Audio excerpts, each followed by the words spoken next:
Hello to everyone. I'm America Califano. Today I'm going to show you our preliminary results in implementing machine learning algorithms to predict crack initiation in panel paintings. Well, first of all, the motivation of this study. Panel paintings are characterized by heterogeneous and hygroscopic nature. As a matter of fact, they are heterogeneous as they are made of layers of different materials like wood, gesso, and paint, and they are hygroscopic due to the presence of the wooden support that is highly susceptible to water. As a matter of fact, it is able of absorbing or dissolving water according to the variations of temperature and relative humidity in the surrounding environment. So this means that when panel paintings are, for example, moved from an exhibition to another, they are subjected to microenvironment changes and variations. And so this can lead to deformations and failures in the panel painting. That's why there's a need of a strong knowledge about their mechanical behavior in the framework of conservation. But the main issue is that conservation studies mainly rely on long on-the-field monitoring campaigns and long experimental campaigns, and so possibly to computationally expensive numerical simulations. This is due to the fact that these simulations and campaigns have to comply with the timescales of the microclimatic variations. So in order to avoid these time-consuming campaigns and simulations, we decided to try to exploit the capabilities of machine learning and borrowing reliable fracture mechanics criteria from the field of mechanical engineering. Well, the case study is the model of a panel painting that is made of a wooden support and a layer of gesso with craculars from which we extracted just one island, and we modeled the presence of a penny-shaped crack in the gesso layer positioned transversely with respect to the longitudinal direction. This model has been translated into a finite element model, and boundary conditions have been applied in order to simulate the deformation of the wooden support that leads to the arising of residual stress state in the gesso layer. The failure criterion that has been implemented is the one of strain energy density, according to which, if the strain energy density exceeds its critical value, it means that we are in unsafe conditions, so there is crack initiation. Otherwise, there is no crack initiation. This model is a parametric model. This means that its geometric parameters have been varied several times in order to analyze different configurations. As a matter of fact, here you can see the 12 configurations that have been analyzed. They have been obtained by varying the thickness of the gesso layer and the ratio between the thickness of the wooden support and the thickness of the gesso layer. These are schematizations of the configurations characterized by these clouds of points. These points are those in which the strain energy density has been computed and compared to the critical value. So the green points are characterized by safe conditions, while the red points by unsafe conditions, so crack initiation. The main issue is that these the numerical simulations are very time consuming, so they are characterized by a high computational cost. As a matter of fact, we are talking about thousands of simulations. So we decided to focus on what we call the border volume. So the volume comprising the interface between the safe and unsafe areas. And in particular, in order to lower the dimensionality of the problem, we decided to go from a 3D to a 2D problem by focusing only on one Z plane, in particular, the plane Z equal to 6. And here you can see the plane for each configuration, and we were able to draw with quite good approximation what we call the separation lines. The separation line is the line dividing the safe and unsafe area in the plane. And so we were able to evaluate the variation of the separation line slopes together with the geometric parameters of the configurations. And in particular, it has been seen that the slope of the separation line is non-linearly dependent with the ratio between the two thicknesses, so the thickness of the wooden support and the thickness of the layer of gesso.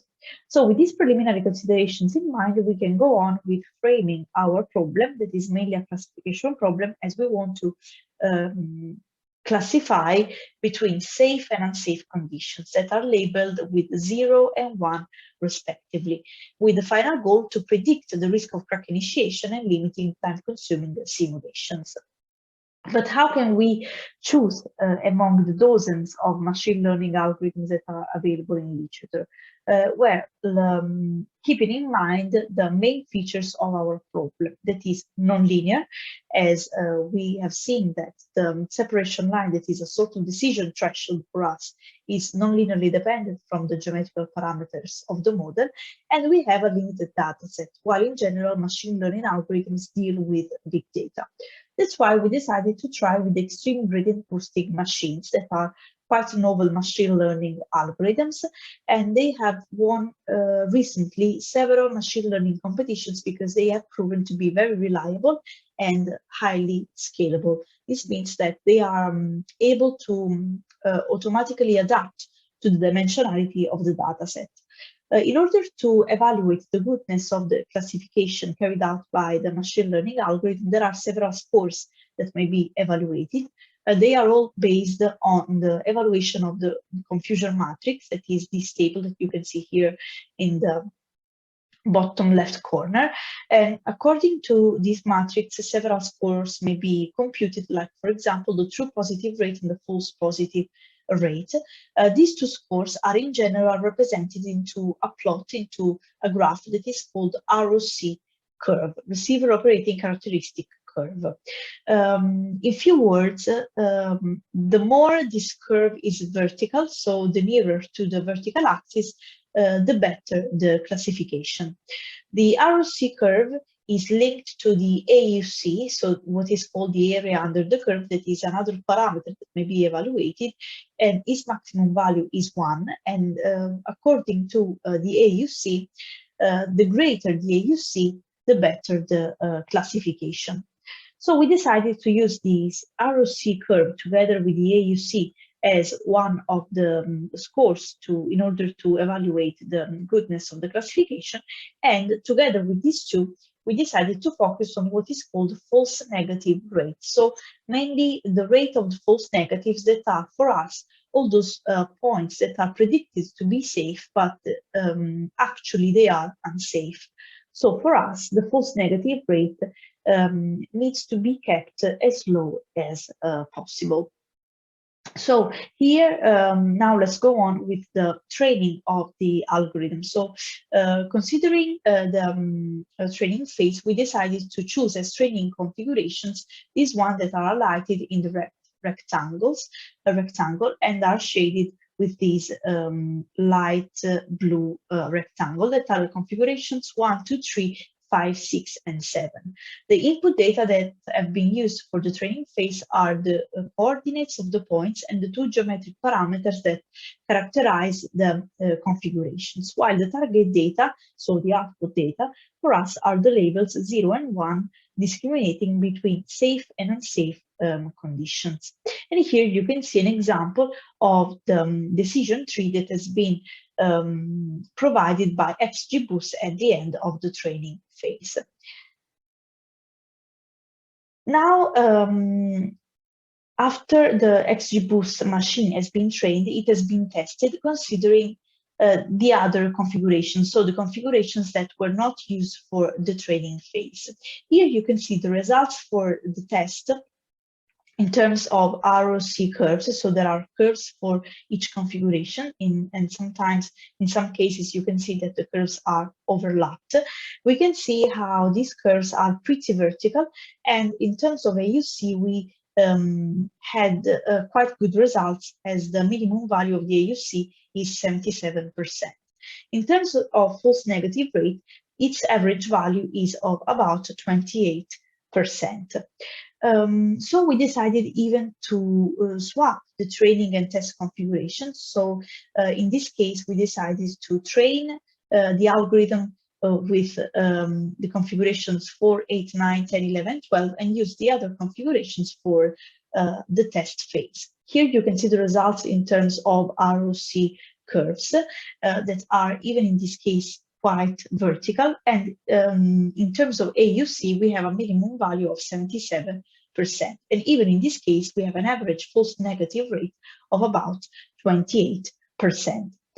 These tests and trainings have been carried out considering just one plane in our 3D model. That is the plane z equal to 6. But we decided to try even on different planes in order to understand and evaluate the sensitivity of the algorithm. So here you can see the results for the plane z equal to 8 and z equal to 2. And we can see how for the plane z equal to 8, the results are overlapping with the previous results, both in terms of curves, that in terms of average false negative rate. But in this other case, so for the plane z equal to 2, we have slightly better results, both in terms of curves that are all vertical, in terms of AUC, as the minimum value is 79%, and in terms of the average false negative rate, that is around 19%. According to the average false negative rate, even if we had here a value that is lower than 20%, well, this is not optimal, but so this is not a low value, but it is not high either if we think about the algorithm is not been optimized yet. So in conclusion, understanding the mechanical behavior of panel paintings subjected to macroclimatic variations is fundamental, as they are hygroscopic and heterogeneous. A parametric finite element model has been implemented. Several numerical simulations have been carried out varying the geometrical parameters, and the stirred energy density failure criterion has been implemented. The problem has been simplified based on some geometrical considerations in order to limit its dimensionality. And novel and powerful machine learning algorithms known as extreme gradient boosting machines have been chosen, trained, and tested. And according to their results, they show to be quite promising and robust, although they can be surely improved as the algorithm needs to be improved. As a matter of fact, future scenarios and perspectives will deal with the optimization of the algorithm by tuning its hyperparameters and compare this algorithm either with other approaches that are common in the field of machine learning, like, for example, deep neural networks. So finally, borrowing a reliable criteria from fracture mechanics and exploiting the capabilities of machine learning could be fundamental, because it could lead to effective and quick preventive conservation operations. So that's why these two fields that are pretty new for conservation and heritage science strongly need to be further explored. With this, I finish. I really thank you for your kind attention, and here my details, and if you need any further information. Thank you.